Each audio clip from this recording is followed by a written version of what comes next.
to part 2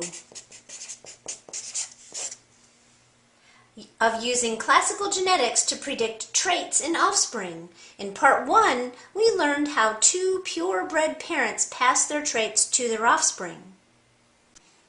The next generation is even more interesting.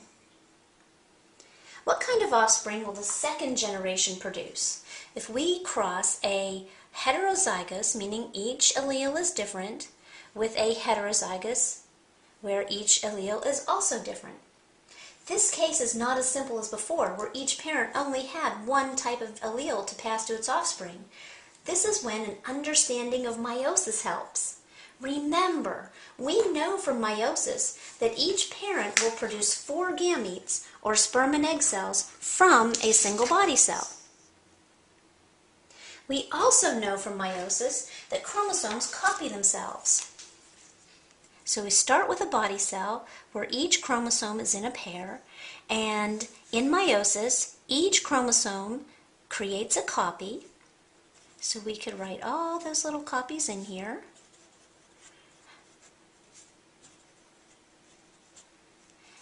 And this set of 4 chromosomes is called a tetrad.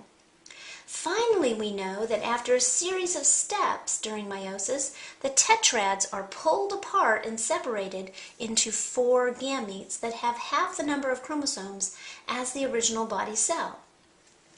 Let's look at the chromosome, at a single chromosome on one of those body cells to see what happens to it as it goes through meiosis. Each chromosome in a body cell is in a pair, one from the mother and one from the father. On each pair of chromosomes, there are genes for different traits. This could be the gene for plant pigment, for example. In the case of our plants, the second generation has one dominant allele from mother or from father, and one recessive allele from the other parent. When the chromosomes copy themselves, the result is 4 alleles for each pigment. So imagine that this is the copy of that chromosome.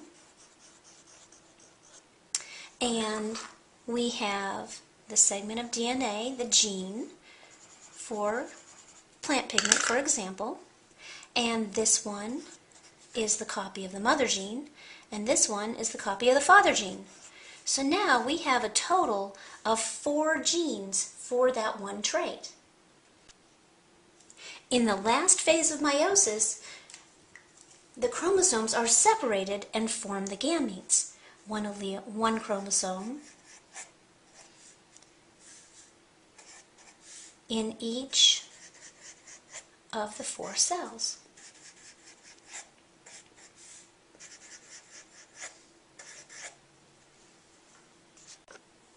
These cells are the gametes, or the sperm and egg cells.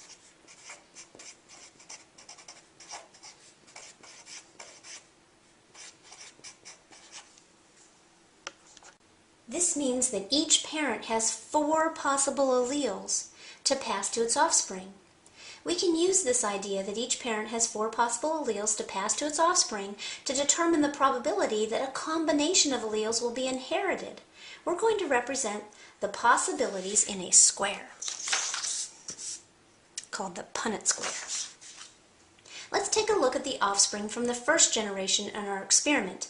They were purebred or homozygous dominant with a capital G for one parent, and purebred recessive, which means they have 2 lowercase g's. Draw a box with 4 squares inside it. We're going to take parent 1 and place each allele for parent 1 at the top of the box. Then we're going to distribute that allele into the 4 possible combinations that that parent could donate. So we have a capital G, and then a copy, and a capital G, and a copy. Let's do the same thing with parent 2. Place parent 2 on the outside of the box on the opposite side, and then let's distribute the alleles into the 4 possible combinations. First allele and its copy, second allele and its copy. The boxes show the 4 possible combinations of alleles in the offspring. In this case, we have 4 heterozygous offspring, and they would appear to be green. We call them heterozygous. If you remember, hetero means different, and in this case, each of their alleles for that trait are different. For this scenario, there is a 4-to-0 ratio of green to yellow pigmented plants.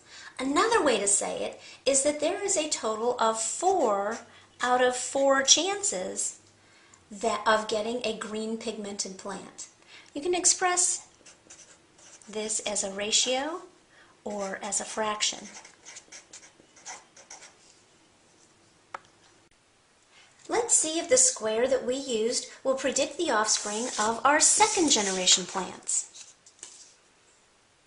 Both parents in this case are heterozygous. We would set the square up like this. Take the first parent and put each allele at the top of the box and then distribute them. Capital G and a copy, lowercase g and a copy. And we do the same thing to the second parent. Place the parent's alleles on the outside of the box and then distribute them. Capital G and a copy, lowercase g and a copy. The result of this cross would be 1 homozygous dominant. Remember that homo means the same.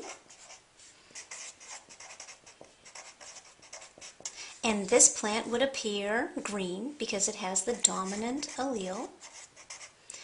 Then we also have 2 heterozygous, capital G, lowercase g. And remember, since it has at least 1 dominant gene, it would appear to be green. And finally, we have 1 homozygous recessive.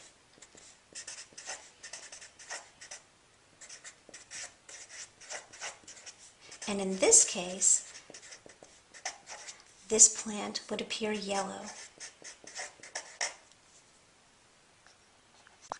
For the F2, or the second generation scenario, there is a 3-to-1 ratio of green plants to yellow plants.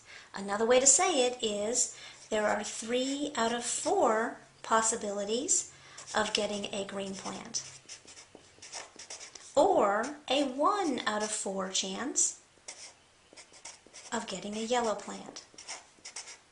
You can always express the results as either a ratio or a fraction. Last one. What would happen if we crossed a heterozygous green plant with a homozygous recessive yellow plant?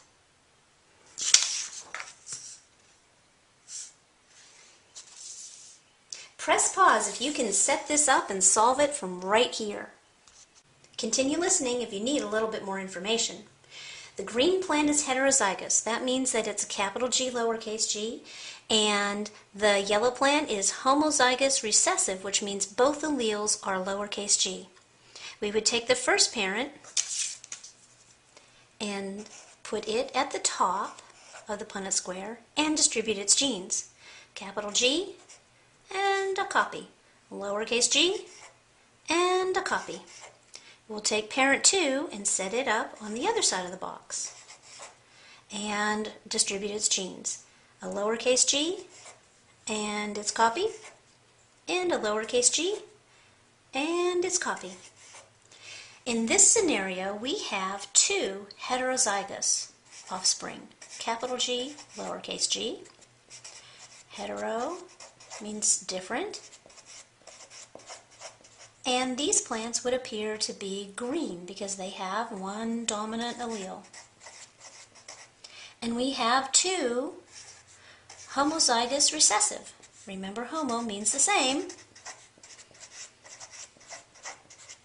And they are both recessive. So that means that these two offspring will be yellow. In this scenario, our ratio is a 2 to 2 ratio of yellow to green, or a 2 out of 4 chance of getting, a green or a yellow plant. That's it for what I know, and now you know how to predict dominant and recessive traits in offspring using classical genetics.